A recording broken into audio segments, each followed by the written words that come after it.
As the immigrant caravan makes its way to the border, we say, please don't stop them. Just yet. We'll tell you why. More love from the left, and boy is it ever ugly, and midterm toss-ups.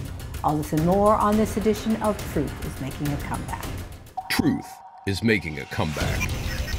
America's Top Stories with Lisa K. Donner. A virtual army of human beings are headed for a likely showdown at the U.S.-Mexican border. The number of people heading for America continues to swell. It was 5,000, then 7,000, and some estimates say up to 10,000 people will apparently demand to enter the United States. They're coming from a number of Central American countries, including Guatemala, Honduras, and El Salvador. Mexican police and military are badly outnumbered. President Trump says he's alerted Border Patrol and the military, and that the caravan represents a national emergency and plans to stop them from reaching the border at all costs. You have some very, very bad people in the caravan. You have some very tough criminal elements within the caravan. But I will seal off the border before they come into this country. And I'll bring out our military, not our reserves. I'll bring out our military. Former Arizona Governor Jan Brewer told Fox's Neil Cavuto that the presidential moves to stop the caravan from entering the U.S. are necessary. He is delivering on his promises, and I'm excited and I'm encouraged that they're sending the National Guard to the border. And here in Arizona, we're going to send 150 starting next week. But Arizona is pretty much a standalone. Oregon, Montana, and Nevada, and California, which has a lot to lose if these folks make it over the border, are not sending out the Guard. It's unfortunate. They're just sitting on their hands and doing nothing. They're not taking the issue seriously. I think they ought to think about what their oath of office is in regards to protecting their citizens, and they need to respect the federal authority. It's outrageous that they are doing what they're doing. Brewer got hot about governors who are sitting on their hands and doing nothing.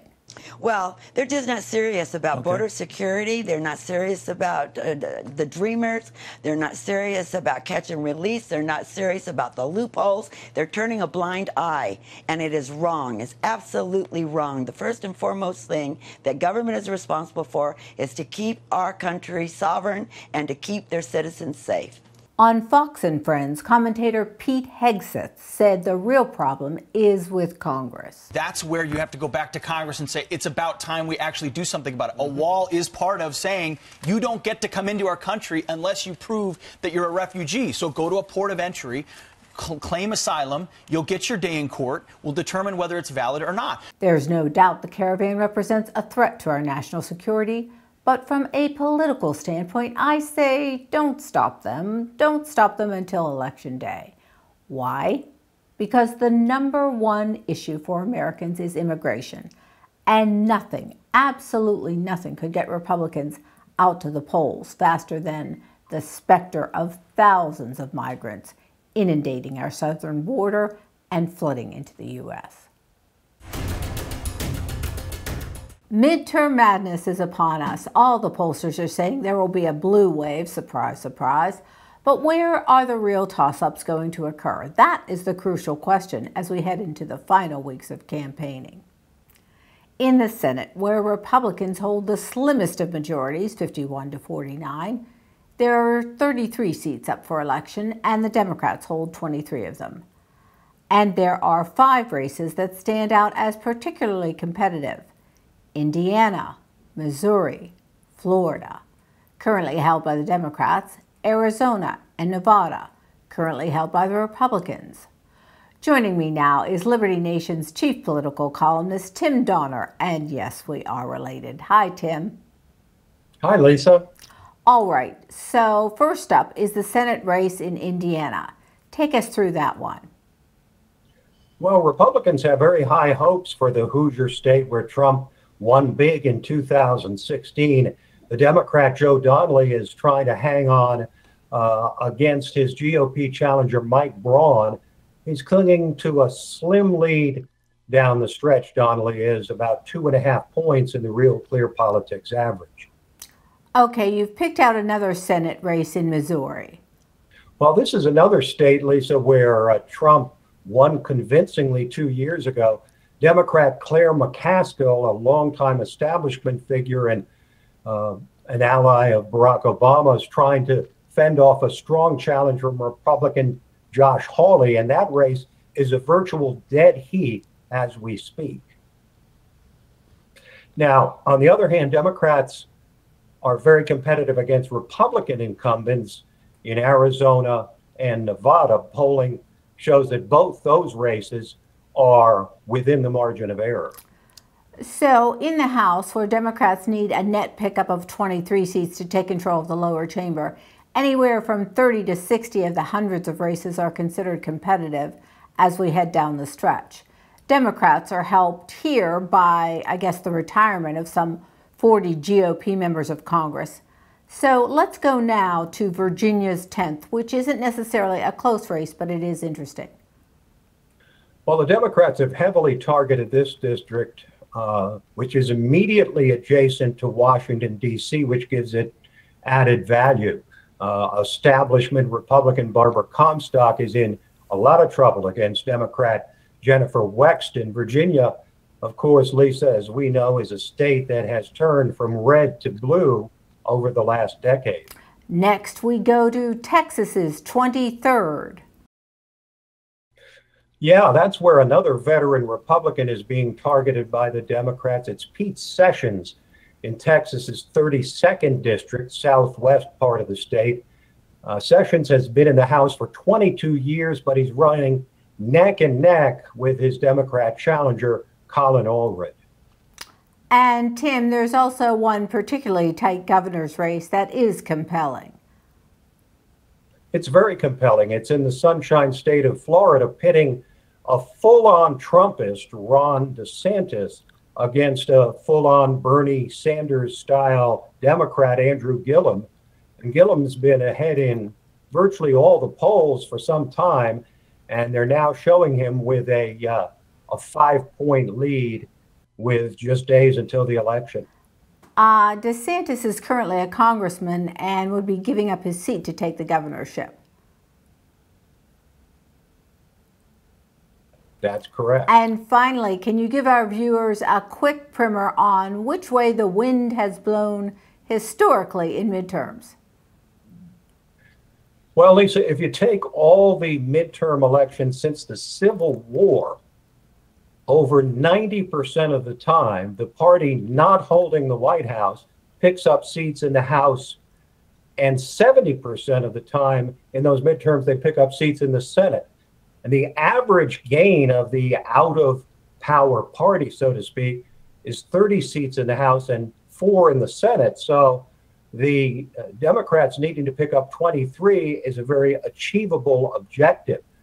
The economy is very strong, but it's not always the key factor in midterm elections like it is in presidential elections. And the other factor that's somewhat overlooked is that voters do prefer divided government. They generally have proven they don't like it when one party controls the presidency, the House, and the Senate, as Republicans do now. Now I'm going to put you on the spot. One surprise question, and that is McSally. Is she going to pull out Jeff Flake's seat in Arizona? I do believe that McSally will win.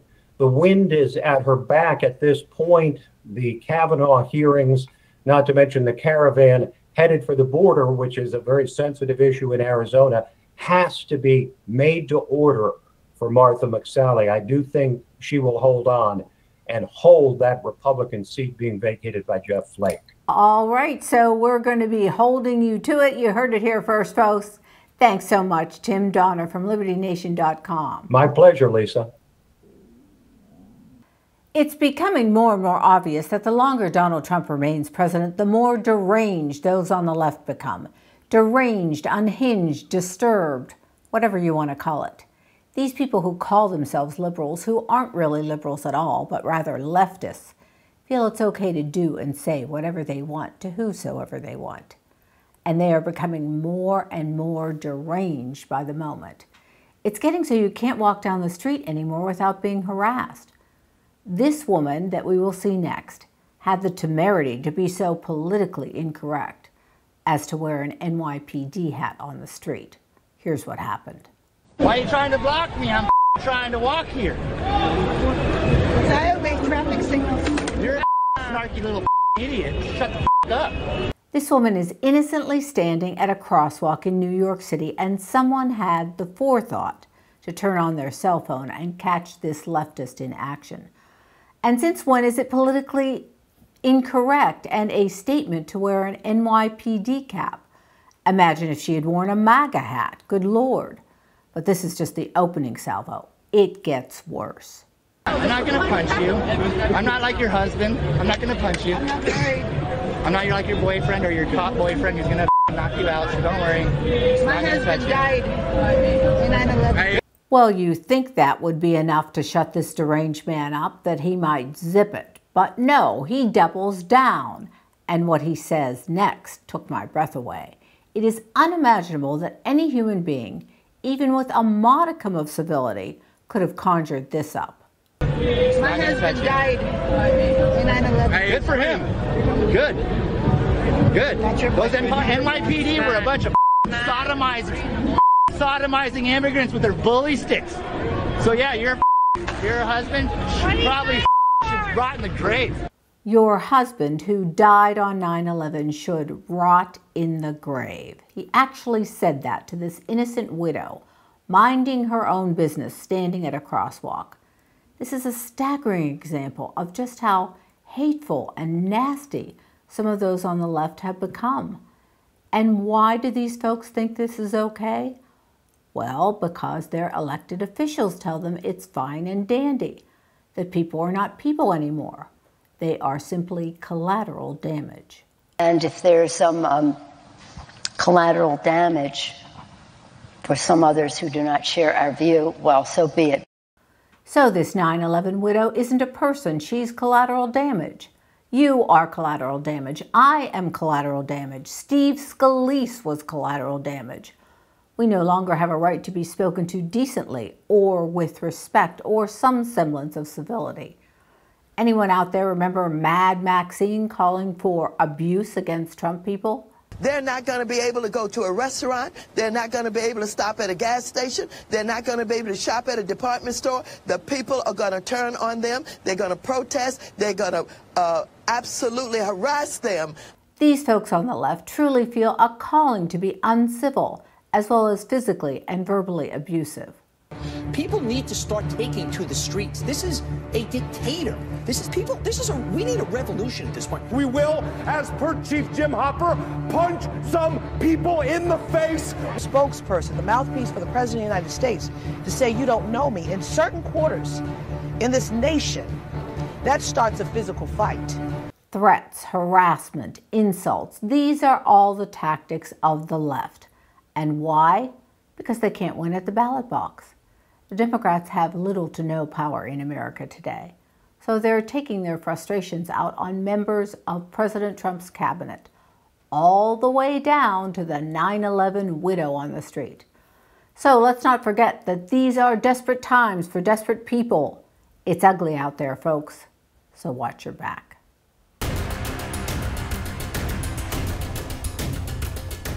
And now for my parting shot. Hillary, please go away is a new syndrome, and it's spreading like a plague among those on the left.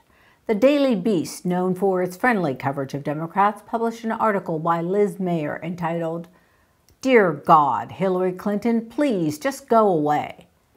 Here is her opening salvo, quote, "We're 3 weeks out from the 2018 midterm election, and Hillary Clinton is popping up again like a Halloween ghoul who keeps rising from the grave to terrorize the public, only this time accompanied by the increasingly Me Too burdened uber villain Bubba.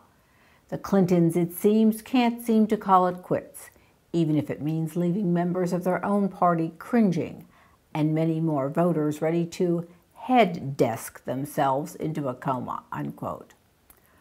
So it seems that the proverbial line between love and hate is getting thinner all the time in the case of Hillary and her devotees. But if this love tap from the beast is not enough to convince you that the Hillary Road Tour is being given the thumbs down by Democrats, all you need to do is pick up the Gray Lady. Michelle Cottle in the New York Times wrote, quote, Hillary Clinton has been on a bit of a media tear these past few weeks, holding forth on both the personal and the political, and making clear that someone needs to, are you ready for this? Perform an intervention before she further complicates life for her fellow Democrats, unquote. In other words, please stop, please go, but above all, please shut the hell up. There is also a granular level discomfort slowly seeping onto YouTube, Facebook, and Twitter by rank-and-file Dems indicating that they're not merely worried Mrs. Clinton will screw up the midterms for them, but also that she has it somewhere in the back of that conniving head of hers to run again. Social media messages appear to indicate that Mrs. Clinton is like one of those pull-down window shades that keeps popping up. No matter how hard you pull it down, up it comes again. One wonders if the 2016 flashbacks of Hillary getting her butt kicked by a political neophyte are becoming too difficult for the left to bear psychologically.